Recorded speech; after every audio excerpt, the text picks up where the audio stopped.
اب آئیے میرا چوتھا نقطہ آج کا کیا ہے.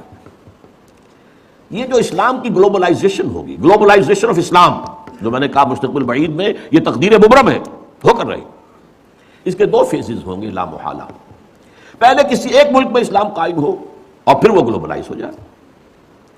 اب نوٹ کیجئے اصل بات جو آج کہہ رہا ہوں پہلی مرتبہ، یہ جو ہمارے ہاں دو شخصیتوں کے بارے میں احادیث آئی ہیں پیشن گوئیاں، حضرت مہدی سلام اللہ علیہ اور حضرت عیسیٰ کا بارے دیگر نزول، ان دونوں کا تعلق گلوبلائزیشن آف اسلام سے ہے. اس سے پہلے کسی نہ کسی ملک میں اسلام پہلے قائم ہو چکا ہوگا طریق نبوی پر، جد و جہد سے، عمل سے، کوشش سے، انقلابی جد و جہد سے، ریولوشنری اسٹرگل سے، جان ساریوں سے قربانیاں دے کر اسلام پہلے کہیں قائم ہو چکا ہوگا. پھر اس کی گلوبلائزیشن جو ہے اس کے اندر حضرت مہدی کا بھی ایک پارٹ ہے، اور پھر حضرت عیسیٰ علیہ السلام کا جب وہ دوبارہ آئیں گے تو اس وقت فیصلہ کن رول ان کا. لیکن یہ ہے کہ اس سے پہلے کہیں ہوگا. یہ کہاں ہوگا، یہ میری آج کی پانچویں بات ہے. اس ضمن میں پہلے تو میں دو حدیثیں آپ کو سنا دینا چاہتا ہوں. ایک حضرت عبداللہ ابن حارث رضی اللہ تعالیٰ عنہ سے ہے اور یہ سنن ابن ماجہ میں ہے. حضور نے فرمایا یخرج الناس من المشرق یؤتون للمہدی یعنی سلطان ہی، مشرق سے فوجیں نکل کر آئیں گی جو عرب میں مہدی سلام علیہ کی حکومت کو قائم کریں گے، یعنی سلطان ہی، ان کے اقتدار، ان کی طاقت، ان کی قوت کو مستحکم کریں گے. یعنی پہلے مشرق کے کسی ملک میں اسلامی نظام قائم ہو چکے گا تبھی تو آئیں گی نا وہاں سے فوجیں. یخرج الناس من المشرق یؤتون للمہدی یعنی سلطان ہی. اور دوسری حدیث جو ہے اس کے راوی حضرت ابو ہریرہ ہے رضی اللہ تعالیٰ عنہ، اور یہ جامع ترمذی کی روایت ہے. یخرج من خراسان رایات سود لا یردها شیء حتی تنصب بایلیا. خراسان کے علاقے سے سیاہ جھنڈے لے کر فوجیں چلیں گی، ان کا رخ کوئی نہیں موڑ سکے گا یہاں تک کہ وہ ایلیا میں یعنی یروشلم میں بیت المقدس میں جا کر جھنڈے گاڑ دیے جائیں. ان دو حدیثوں کے اعتبار سے نوٹ کیجئے. ایک حدیث میں خراسان کا لفظ ہے، یہ خراسان بزرگ کہلاتا ہے اصل میں، نوٹ کر لیجئے. میں نے ایک مرتبہ ایک جو آئے تھے یہاں چارج افیئرس جو ہیں ایران کے، ان سے پوچھا خراسان کس ملک کا نام ہے؟ ان کا ہمارے ہاں ایک صوبہ ہے خراسان، نہیں ہے خراسان. ان کا خراسان بزرگ، وہ جو اولڈ گریٹر خراسان تھا اس میں افغانستان پورا، ایران کا ایک حصہ جو اب بھی خراسان کہلاتا ہے، ایک صوبہ شمال مشرقی صوبہ ہے وہ. اور یہ جو ابھی ریاستیں آزاد ہوئی ہیں یو ایس ایس آر کی تحلیل کے بعد، اور ایک کنڈا اس کا پاکستان میں بھی ہے. پاکستان کے جو شمالی علاقے ہیں، مالاکنڈ کی جو پہاڑی ہے اس سے آگے لے کر چترال تک، یہ بھی در حقیقت یوں سمجھیے، بلکہ میں نے ایک دفعہ اس کی مثال دی، جیسا بڑا کڑھایا ہوتا ہے اس کے ادھر بھی کوئی کنڈا ہے، ادھر بھی کنڈا، ادھر سے پکڑیں گے ادھر سے پکڑیں گے. تو خراسان جو ہے اس کڑھائے کے مانند تھا، جس میں کہ سارا افغانستان سوائے اس کے چھوٹے سے جنوبی حصے کے جسے سیستان کہتے تھے اس وقت، باقی پورا افغانستان، اور یہ جو ریاستیں ہیں ازبکستان وغیرہ اور کرغزستان وغیرہ، اور پھر یہ کہ ایک کنڈا ایران میں، موجودہ ایران میں، اور ایک کنڈا پاکستان. اور دوسری حدیث میں مشرق کا لفظ آیا. اب ذرا تجزیہ کیجئے کہ مشرق میں نمبر ایک، عرب کے مشرق میں نمبر ایک ایران ہے، نمبر دو افغانستان ہے یا خراسان کہہ لیجئے، نمبر تین پاکستان ہے، نمبر چار بھارت ہے. بھارت بھی تو مشرق میں ہے نا. اب اس کا تجزیہ کیجئے. جہاں تک ایران کا تعلق ہے، اگرچہ اس وقت تک تو صورت یہ کہ ماننا پڑتا ہے کہ اگر کچھ ہمت، کچھ جرأت کا مظاہرہ کیا ہے تو صرف اہل تشیع نے کیا ہے. سنی مرے ہوئے ہیں، سنی بری طریقے سے سن ہو چکے ہیں. سنیوں کو یہ سبق پڑھا دیا گیا ہے، حاکم فاسق ہو، فاجر ہو، اطاعت کرنی ہے تم نے بس، الا یہ کہ کفر کا حکم دے. اسے کیا پڑھنی ہے؟ کفر کا حکم دے گا. وہ خود کفر کرے گا، وہ کرے، محل کے اندر جو چاہے کرے، تم نے اطاعت کر دی. سارے بادشاہ بیٹھے ہوئے، کسی کا بال بیکا نہیں ہوا. ایرانیوں نے اٹھا کے شہنشاہ کو پھینکا، بھگایا وہاں سے، اور اسے جو ہے امریکہ تک نے پناہ دینے سے انکار کر دیا. یہ حال کیا انہوں نے دکھائی ہے نا کچھ ہمت، جرأت. اس وقت بھی ایک ہی ملک ہے جو ڈٹ کر بات کر رہا ہے اسرائیل کے خلاف، واحد ملک ہے مسلمان ملک. اس اعتبار سے تو واقعہ یہ ہے کہ ایران کی بڑی اہمیت ہے اس وقت. لیکن میں افسوس کے ساتھ کہہ رہا ہوں ایران کے ساتھ دو ڈرا بیکس ایسے ہیں. ایک تو اس کے اندر نسلی برتری کا احساس بہت ہے، عربوں کو وہ حقیر سمجھتے ہیں. اور نمبر دو یہ کہ مذہبی تنگ نظری جو ہے، مولویانہ جعفریت جو ہے وہ ان کے رگوں کے اندر سرایت کی ہوئی. تو براڈر آؤٹ لک نہیں آ رہا. اس لیے میرے نزدیک ایران کا رول فوری طور پر کوئی نہیں ہوگا.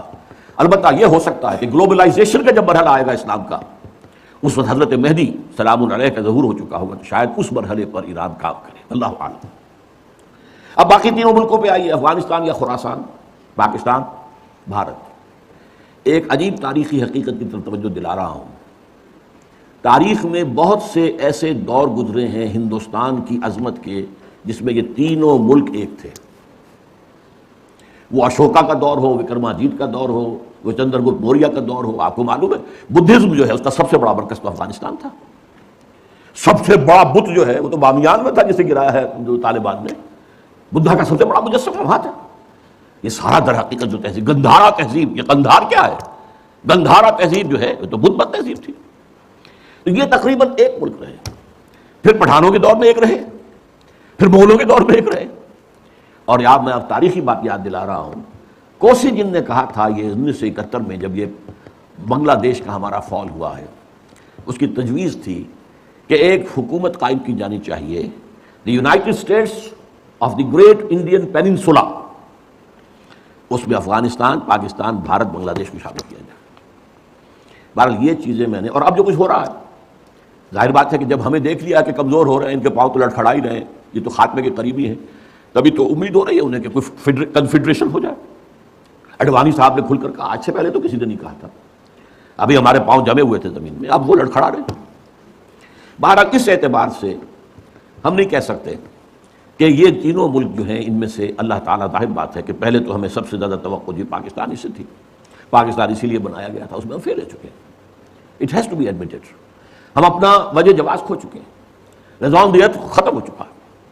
اب یہ ہے کہ امریکہ کی آپ جب تک اس کی اسٹریٹجی کے مطابق چلتے رہیں گے وہ آپ کو باقی رکھے گا، ورنہ یہ ہے کہ وہ ختم کر دے گا. اور اگر ذرا سے بھی کوشش آپ نے کی کہ چائنا کی طرف لپکیں، اور جو کنٹینمنٹ آف چائنا کا حصار امریکہ بنانا چاہ رہا ہے جس میں لیڈنگ رول اس نے دینا ہے بھارت کو، اور اس میں افغانستان بھی نتھی ہو چکا ہے. بھارت اور افغانستان کے درمیان تو تقریباً کانفیڈریشن قائم ہو چکی ہے، اور افغانستان ہمیشہ سے بھارت کا جو جھولی چک رہا ہے. یہ تو طالبان کے زمانے میں معاملہ بدلا تھا، یا یہ جو اینٹی رشین جو جہاد وہاں ہوا تھا اس میں معاملہ بدلا تھا. ورنہ آپ کے دل میں یہ ہوگا یا ہونا چاہیے کہ جب پاکستان وجود میں آیا ہے تو یونائٹڈ نیشنز کی ممبرشپ کی قرارداد جب پیش کی گئی کہ پاکستان کو بھی یونائٹڈ نیشنز کا UN کا ممبر بنا لیا جائے، تو ایک ہی ملک دنیا میں تھا جس نے مخالفت کی، وہ افغانستان تھا. آج اسی کی روح دوبارہ کرزئی کی شکل میں آپ کے سر پر سوار بیٹھی ہوئی ہے. بہرحال یہ صورتحال جو ہے پاکستان کے بارے میں، اگر پاکستان نے کوشش کی تو پھر یہ کرنچ آئے گا ادھر سے بھی اور ادھر سے بھی. اور امریکہ کسی نہ کسی صورت میں ہماری ایٹمک جو ہے نیوٹرلائز کر کے صلاحیت کو کس شکل میں کرے گا یہ میں نہیں کہہ سکتا. 100 طریقے ان کے پاس موجود ہیں. ہمارا سارا نظام ہی جیم کر دے، کر سکتے، لیکن ڈو اٹ. عراق کا جو پہلی مرتبہ جنگ ہوئی تھی، سارا ان کا جو الیکٹرانک سسٹم تھا جیم کر دیا گیا. کیا کرے گا آپ؟ نہ رائڈر کام کر رہا ہے، نہ کچھ اور کام کر رہا ہے، نہ کمیونیکیشن ہے، کیسے لڑائی؟ بہرحال یا ایک شکل یہ بھی ہے، اگر جو عوامی تحریک قاضی حسین احمد صاحب چلانے کی کوشش کر رہے ہیں، اگر یہ مومنٹم پکڑ گئی تو کیا ہوگا؟ کیوس میں کیا ہوگا؟ یا کوئی نیا مارشل لا، اور یا پھر پاکستان کا خاتمہ. یہ تو اب انسٹیبل ہو گیا معاملہ، اور یہ بڑا اسٹریٹجک ریجن ہے. یہ انسٹیبلٹی جو ہے یہ ہم برداشت نہیں کر سکتے. واللہ اعلم، واللہ اعلم. یہ اندیشے ہیں، یہ خطرے ہیں. بہرحال اب اس سے آگے بڑھ کر یقین ہے کہ ہوگا ضرور مشرقی علاقے میں سے کہیں. بھارت کا میں نے ذکر کیوں کیا ہے؟ بھارت تو ایک غیر مسلمان ملک ہے، غیر مسلم ملک ہے، لیکن 18 کروڑ مسلمان وہاں رہتا ہے. پاکستان کی آبادی سے زیادہ مسلمان بھارت کے اندر ہیں، اور بھارت کا عام مسلمان پاکستان کے عام مسلمان سے زیادہ مذہبی ہے. یہ نوٹ کر لیجیے. اس لیے بھی کہ ان کے لیے مشکلات بہت ہیں. ہم نے عیاشیاں کی، امریکہ نے ہمیں گھی کے ڈبے دیے، ہمیں گندم دی، ہمیں یہ کیا، ہمیں وہ کیا، ہمیں تیل دیا، ہمیں سیبر جیٹس دے دیے، ہمیں پیٹن ٹینکس دے دیے. ہم نے عیش کیے، اپنی خودی کو بیچا، امریکہ کے پاس گروی رکھا اور عیش کیے. قرضے پر قرضے لیے، اور ہمارے ہاں جو ہے ایک طبقہ پیدا ہو گیا دنیا کے امیر ترین لوگوں میں سے. دنیا کے امیر ترین جنرلوں کے اندر ہمارے نام آ گئے. اور یہ کیا عظیم محل جو بنے ہیں، یہ ڈیفنس سوسائٹیز جو ہیں، وہ چاہے وہ کراچی کی ہو، لاہور کی ہو، کہیں اور کی ہو. یہ پیسہ کہاں سے آیا؟ قرضوں کا پیسہ جو کہ وہاں سے غبن ہوا، اور وہی واپس جا کر امریکہ کے سوئٹزرلینڈ کے بینکوں کے اندر ڈپازٹ بھی ہو گیا. یہ سارا معاملہ ہمارا ہوا ہے. لیکن جیسا کہ میں نے عرض کیا، ایک اعتبار سے اب میں اس وقت گریٹر انڈیا کی بات کر رہا ہوں، پاکستان جمع بھارت جمع بنگلہ دیش. اس کا جو خاص رول تاریخ میں رہا ہے وہ میں نے کئی دفعہ بیان کیا، اس وقت صرف گنواؤں گا. سلسلہ مجددین جو ختم نبوت کے بعد سب سے بڑا سلسلہ ہے رشد و ہدایت کا، 1000 برس تک عالم عرب میں رہا، 11ویں صدی سے ہندوستان میں آ گیا. مجدد الفسانی کہاں؟ سرہند میں دفن ہے، ایسٹ پنجاب میں. 12ویں صدی کے مجدد شاہ ولی اللہ کہاں دفن ہے؟ دلی میں دفن ہے. 13ویں صدی کے مجدد شہید ہوئے بالا کوٹ میں.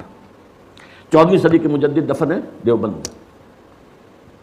مجددین کا سلسلہ آیا. نمبر 2، جب سازشیں ہو رہی تھی خلافت کو ختم کرنے کے لیے تو تحریک خلافت چلی صرف ہندوستان میں، اور اتنے زور شور سے چلی کہ ہندو شریک ہو گئے اس میں. گاندھی کہاں خلافت شریک، معجزہ ہے.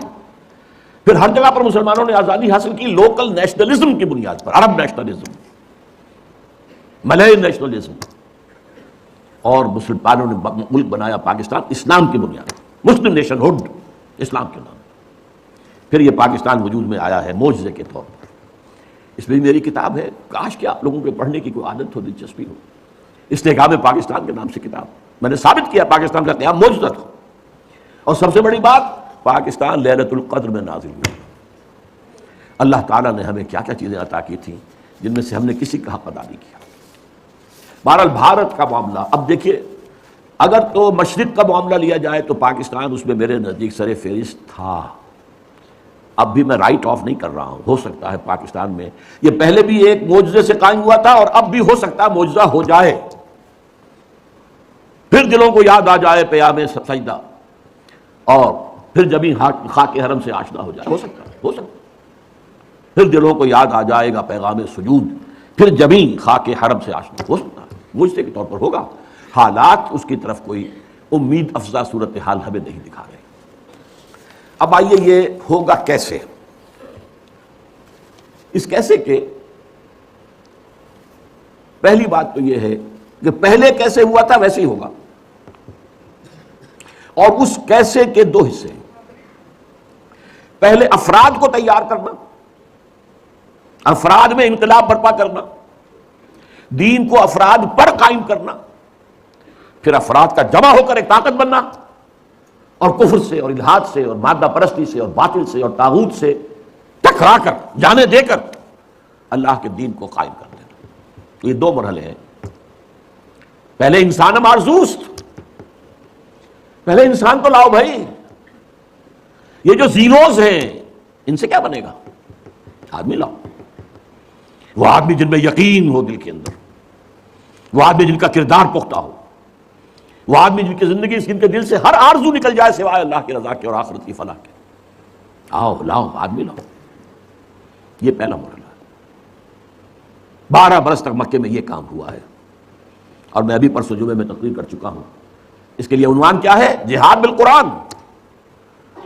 یہ بھی مکی دور کے درمیانی زمانے کی صورت ہے، سورۃ الفرقان، جس کی پہلی آیت کیا ہے؟ تبارک الذی نزل الفرقان علی عبدہ لیکون للعالمین نصیرا. اور پھر آگے چل کر فرمایا فلا تطع الکافرین وجاہدہم بہ جہادا کبیرا. اے نبی آپ ان کافروں کی باتوں میں نہ آئیے، چکنی چپڑی باتیں کر رہے ہیں، یہ کوئی مصالحت اور مفاہمت کی باتیں کر رہے ہیں، آپ بالکل دھیان نہ دیں، مت مانیں، اور اس قرآن کے ذریعے سے جہاد کیے جائیے. جہاد کبیر. تو پہلی بات یہ ہے کہ پہلے بھی یہ ہوا تھا تو قرآن سے ہوا تھا.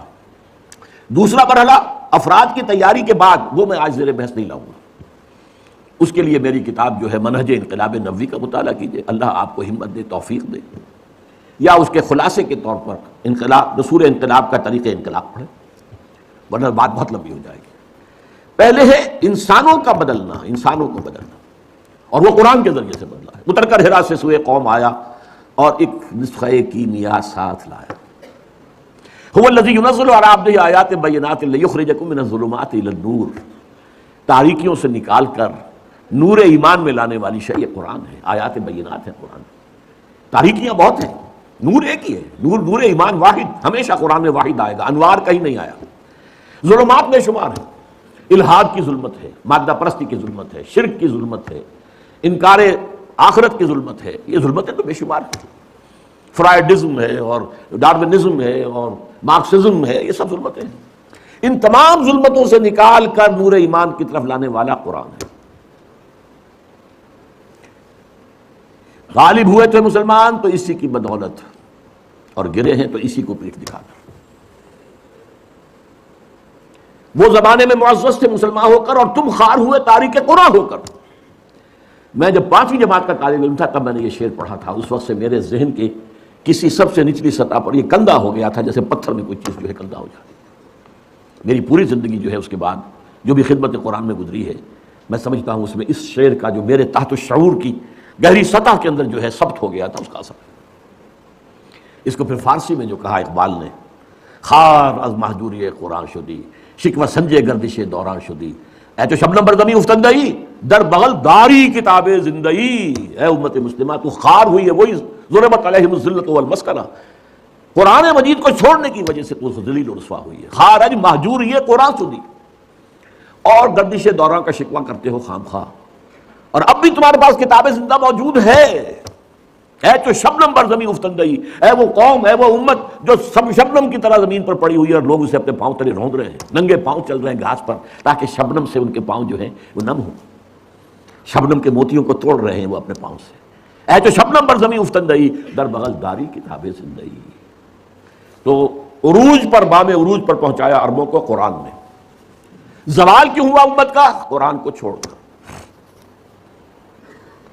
اب اس کو سمجھیے، اس کا تجزیہ کیجئے. ہم یہ بھی کہہ سکتے ہیں کہ ہمارا زوال ہوا ضعف ایمان کے باعث، اور ضعف ایمان کا سبب قرآن سے دوری. اس لیے کہ ایمان حقیقی قلبی یقین والا ایمان، اس کا منبع اور سرچشمہ صرف اور صرف قرآن. اچھا ایسا ہوا کیوں؟ یہ جو باتیں اب میں آپ کو بتا رہا ہوں یہ میری ایک اور کتاب کے مباحث ہیں، دعوت رجوع القرآن کا منظر اور پس منظر. وہ تو میں آج یہاں چاہتا تھا کہ یہاں پہ لایا جائے تاکہ آپ لوگ اس کتاب کو فوری طور پر خرید لیں، لیکن یہ ہے کہ معلوم ہوا کہ ہمارے ہاں آؤٹ آف اسٹاک ہے، اس وقت وہ کتاب ہے نہیں. مجھے افسوس ہوا. بہرحال قرآن سے دوری کیوں ہوئی؟ اس کے 2 سبب تھے جو اس کے آغاز میں ہوئے. پہلا نیچرل تھا. جب وہ تحریک تھی، جد و جہد تھی، ابھی جہاد جاری تھا، تو زیادہ ضرورت ایمان کی تھی، یقین کی تھی. جب اسلام ایک ریاست بن گیا، اب زیادہ اہمیت قانون کی ہو گئی. اب اسلام بنیاد ہے. ریاست کا شہری کون ہے؟ مسلمان. ایمان تو دل کی ایک شے ہے نا، چھپی ہوئی شے ہے، وہ نہ گنتی میں آئے نہ تول میں آئے. ایمان پر سے توجہ ہٹی، اسلام پر جم گئی. قرآن پر سے توجہ ہٹی اور فقہ اور حدیث پر جم گئی. قانون شریعت کے اصل منبع، اگرچہ پہلے تو ایسے ہے کہ سب سے پہلی سورس قرآن ہے، لیکن قرآن کا تو بہت تھوڑا سا حصہ ہے کہ جو فقہی مباحث پر مشتمل ہے. ساری آیتیں جمع کرنے قرآن کی جن کا تعلق قانون شریعت سے ہو تو ایک پارہ بنے گا بمشکل. باقی اصل جو شریعت کے منبع ہیں وہ تو حدیث ہے، پھر اس پر قیاس ہے، غور و فکر ہے، اجتہاد ہے، سوچ بچار ہے. یہ تو توجہ جو ہے ہٹ گئی، شفٹ آف ایمفیسس، ایمان سے ہٹ کر اسلام پر، قرآن سے ہٹ کر حدیث اور فقہ. اور دوسرا ایک منفی پہلو بھی تھا. جب ملوکیت آ گئی، سرمایہ داری آ گئی، لوگوں نے یہ سمجھا، سرمایہ داروں نے، بادشاہوں نے، یہ قرآن بند ہی رہے تو بہتر ہے، ورنہ اس میں لوگوں کو ہماری شکلیں نظر آ جائیں گی. یہ ابو لہب کا کردار ہم نے جو اپنایا ہوا ہے، الذی جمع مالا وعددہ یحسب ان مالہ اخلدہ. یہ جو قرآن کنڈیم کرتا ہے، جو ملوکیت کو ختم کرتا ہے، اگر یہ عام ہو، لوگوں کی توجہ اس پر مرکوز ہو، تو لوگ تو پھر ہمارے در پہ ہو جائیں گے، غریبانوں پر ہمارے ہاتھ آ جائیں گے. تو بند ہی رہے تو اچھا، بھائی پڑھ کر صرف ثواب لے لیا کرو بس. اور آج ہماری ایک بہت بڑی تحریک تبلیغی جماعت جو اسی کی دائی ہے، قرآن کا ترجمہ مت کرو. وہ علماء کریں گے جو 14 سال کی تعلیم حاصل کریں گے، وہ کریں گے، تمہارا کام نہیں. تم صرف قرآن پڑھ کر، یا پھر ٹھیک ہے 14 سال کی تعلیم حاصل کرو، ورنہ فتویٰ لینا ان سے لے لو، باقی تمہیں قرآن سے کیا سروکار ہے، گمراہ ہو جاؤ گے. یہ فلسفہ باقاعدہ عام کیا گیا. اور تیسرا سبب ایک طبعی سبب تھا. عربی زبان یوں سمجھیے کہ یہ جزیرہ نما عرب ہے، اس سے اسلام جب نکلا تو مشرق میں بھی گیا، مغرب میں بھی گیا. شمال میں زیادہ نہیں ہوئی پیش قدمی، اس لیے کہ کوہ قاف آ گیا، کوکیشین ماؤنٹینز جو ہیں وہ رکاوٹ بن گئے. لیکن مشرق عراق سے ہو کر ایران، ایران سے پھر خراسان، ادھر شام سے ہو کر پھر سرائے سینا سے گزر کر پھر یہ مصر ہے اور لیبیا ہے اور یہ ہے اور وہ ہے، اٹلانٹک تک۔ اب ایک بڑا باریک فرق ہے اس میں، ذرا غور کریں۔ عربی زبان مشرق کی طرف نہیں جا سکی، اسلام تو گیا، عربی زبان نہیں گئی، اس لیے کہ پرشین لینگویج بہت مضبوط زبان تھی، پرشین کلچر بہت مضبوط کلچر تھا، عربی اس کو ڈسپلیس نہیں کر سکی، ریپلیس نہیں کر سکی۔ چنانچہ ان تمام علاقوں کے اندر سرکاری زبان فارسی رہی ہے۔ ہمارے ہاں مغلوں کی زبان فارسی، اس سے پہلے جو خاندان غلامہ اور خاندان جو بھی تھے، لودھی تھے، خلجی تھے، فلاں تھے، سب فارسی، سرکاری زبان فارسی، عربی کا سروکار ہی نہیں۔ یہ خاص طور پر ہمارے مشرقی ممالک کی محرومی کا سبب بن گیا۔ مغرب میں ثقافتی اعتبار سے خلا تھا، خلا کو عربی نے پر کر لیا۔ پورا شمالی افریقہ عرب ہے، عرب بولتے ہیں۔ اس حقیقت کو ذہن میں رکھیے تو ہمارا خاص طور پر، اور جو ہمارا اس وقت کا موضوع ہے مشرقی ممالک، جو مشرقی ممالک تھے وہ عربی سے محروم رہے۔ یہاں عربی زبان صرف علماء، اور وہ بھی عربی زبان میں قرآن سے اتنا ان کو دلچسپی نہیں تھی جتنی فقہ سے اور حدیث سے، بلکہ حدیث سے بھی بہت کم، فقہ تھی۔ اب ایک اور تاریخی جو ہے ذرا جائزہ لے لیجئے۔ دیکھیے بر اعظیم پاک و ہند میں پہلے اسلام آیا تھا سن 92-93 ہجری میں، 712-713 عیسوی، محمد بن قاسم کی زیر قیادت۔ یہ خالص عربی اسلام تھا، ابھی نہ فقہ تھی، نہ حنفی، نہ مالکی، نہ شافعی، کچھ نہیں تھا، نہ معتزلی تھے، نہ کچھ اور تھے، یہ سب ایک ہی عرب اسلام تھا، اس میں عجم کا کوئی دخل ہی نہیں، لیکن یہ بہت شارٹ لیوڈ رہا۔ پھر جو اسلام یہاں آیا ہے شمال مغربی دروں سے، درا خیبر سے اور درا گومل سے اور درا ٹوچی سے، یہ جو اسلام آیا ہے 300 برس بعد آیا ہے۔ پھر اس اسلام میں دو چیزیں پیوست تھیں، حنفیت کٹر، حنفیت ہی اسلام ہے گویا، باقی تو گویا اسلام ہے ہی نہیں، اور تصوف جس کے اندر کے وحدت الوجودی، بلکہ یہاں تک کہ عوامی سطح پر ہم اس کی تصورات تھے۔ پاک ہندوستان کی تقدیر بنا ہے وہ اسلام۔ عربی زبان صرف علماء یا پھر فقہ جو ہے قاضی بھی ہوتے تھے، چاہے مسلمانوں کی حکومتی نظام اسلامی نہیں تھا، سیاسی قانون تو اسلامی نافذ تھا، شریعت تو نافذ تھی، تو قاضی چاہیے تھے، مجسٹریٹس، مفتی چاہیے تھے، لیگل ایکسپرٹس، خطیب چاہیے تھے، یہ سب فقہ پڑھتے تھے۔ اور قرآن سے جو دوری رہی اور حدیث سے جو دوری رہی، یہ کہیں جا کر وہ 11ویں 12ویں صدی میں جا کر قرآن اور حدیث کی طرف رجوع ہوا ہے۔ ہندوستان میں حدیث کی طرف پہلے رجوع ہوا ہے شیخ عبدالحق محدث دہلوی رحمۃ اللہ علیہ، جو 11ویں صدی کیا بلکہ ثانی کے مجدد شیخ احمد سرہندی کے ہم عصر ہیں۔ انہوں نے حدیث کا پودا لگایا ہے اس سرزمین ہند میں۔ 12ویں صدی میں شاہ ولی اللہ دہلوی آئے ہیں، انہوں نے قرآن کو کھولا۔ کس طرح؟ فارسی ترجمہ کیا۔ اس سے پہلے ترجمہ کرنا حرام سمجھا جاتا تھا، گناہ سمجھا جاتا تھا، جرم سمجھا جاتا تھا، اور شاہ ولی اللہ کے خلاف بھی عوامی ایجیٹیشن ہوئی ہے مولویوں کے ذریعے سے، مار دو اس کو، ترجمہ کرتا ہے۔ اور دو افغانی، انہیں ولایتی کہتے تھے اس زمانے میں، یہ ولایت تھا نا، دوسرا ملک تھا، دو ولایتی بلا لیے گئے تھے۔ فتح پوری کی مسجد میں عصر کے بعد درس حدیث دیا کرتے تھے، وہاں سے نکلے ہیں تو کھڑے ہوئے تھے وہ دو پٹھان، دو افغان قتل کرنے کے لیے، لیکن کچھ روب ایسا پڑا ان پر شاہ صاحب کی نورانیت کا یا شخصیت کا کہ وہ قتل نہیں کر سکے، ورنہ قتل کر دیں۔ بہرحال حدیث کا، اور پھر دوسرے انہوں نے الفوظ الکبیر کتاب لکھی، جس سے عام آدمی کے لیے بھی فہم قرآن کی کوشش کرنا ممکن ہو گیا۔ پھر ان کے 3 بیٹے، 4 میں سے 3 بیٹوں نے قرآن کے ترجمے کیے اردو میں۔ شاہ صاحب نے فارسی میں کیا تھا، جو اس وقت کی آفیشیل لینگویج تھی، جو آج کی انگریزی تھی، گویا کہ انگریزی دور کی انگریزی اور مسلمان دور کی فارسی۔ اسی لیے تو وہ آپ کے ہاں کہاوت ہے نا، پڑھے فارسی اور بیچے تیل، دیکھو رے قسمت کے کھیل۔ فارسی پڑھ کے تو اسے سرکاری عہدیدار ہونا چاہیے، یہ تیل کیوں بیچ رہا ہے؟ اور یہی حال ہمارا بعد میں ہوا انگریزی کا۔ اس اعتبار سے شاہ عبد العزیز نے ترجمہ بھی کیا، تفسیر بھی لکھی، تفسیر عزیز اردو میں۔ شاہ عبد القادر نے ترجمہ کیا با محاورہ، شاہ رفیع الدین نے کیا لفظی ترجمہ۔ اور یہ سب کیا ہوا ہے 19ویں صدی کے شروع میں۔ 19ویں صدی کا درمیانی حصہ جو تھا وہ تحریک مجاہدین، سید احمد بریلوی اور شاہ اسماعیل شہید کی جد و جہد، اس میں گزرا، اور یا پھر جس کو کہا جاتا تھا غدر، پہلی جنگ آزادی اس میں گزرا۔ لیکن 19ویں صدی کے آخر میں سر سید احمد خان نے تفسیر لکھی، 15 پارے کی تفسیر ان کی اب بھی ملتی ہے، اور اس میں الہاد ٹھوک ٹھوک کر بھر دیا۔ اس میں معجزات کا انکار ہے، اس میں فرشتوں کے وجود کا انکار ہے، اس میں جنات کے علیحدہ وجود کا انکار ہے۔ یعنی جو بھی نیوٹونین سائنس کی گرفت میں آنے والی چیزیں نہیں ہیں، کیسے ہو سکتا ہے کہ سمندر پھٹ جائے؟ یہ کیا مولویوں نے بتا رکھا ہے؟ نہیں، یہ تو مد و جزر کا معاملہ تھا. سمندر جزر پر تھا تو حضرت موسیٰ نکل گئے، اور جب فرعون آیا تو وہ مد کے اوپر آ گیا، بس غرق ہو گیا. یہ ساری توجیحات.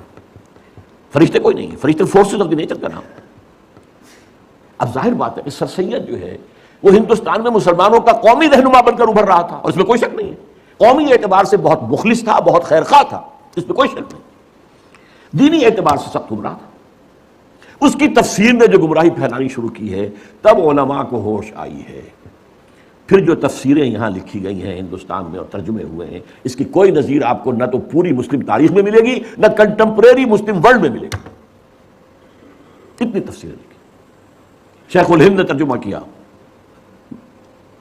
محمود حسن دیوبندی نے اردو میں ترجمہ کیا، اس پر حواشی مکمل کیے شبیر عثمانی شیخ الاسلام نے. اسی طرح بریلویوں کے امام جو ہیں امام احمد رضا خان، انہوں نے ترجمہ کیا، اس پر حواشی لکھے مفتی نعیم مراد آبادی نے. اہل حدیث نے لکھی، مولانا صلاح اللہ امرتسری نے لکھی. مختلف جو مذہبی تھے انہوں نے بھی تفسیریں لکھی. مولانا اشرف علی تھانوی نے لکھی، ان کے شاگردوں کو سمجھ لیجیے 3 تفسیریں انہوں نے لکھی. مولانا عبد الماجد دریابادی نے لکھی، مولانا مفتی محمد شفیع صاحب نے معارف القرآن لکھی، مفتی ادریس کاندھلوی صاحب نے، مولانا ادریس کاندھلوی نے لکھی. تفسیروں کا سیلاب. پھر دوسری طرف جو سر سید کے پیروکار تھے ان میں قادیانی صاحب نے آئے، انہوں نے تفسیریں لکھی. بشیر الدین محمود نے 2 تفسیریں لکھی، تفسیر کبیر، تفسیر صغیر.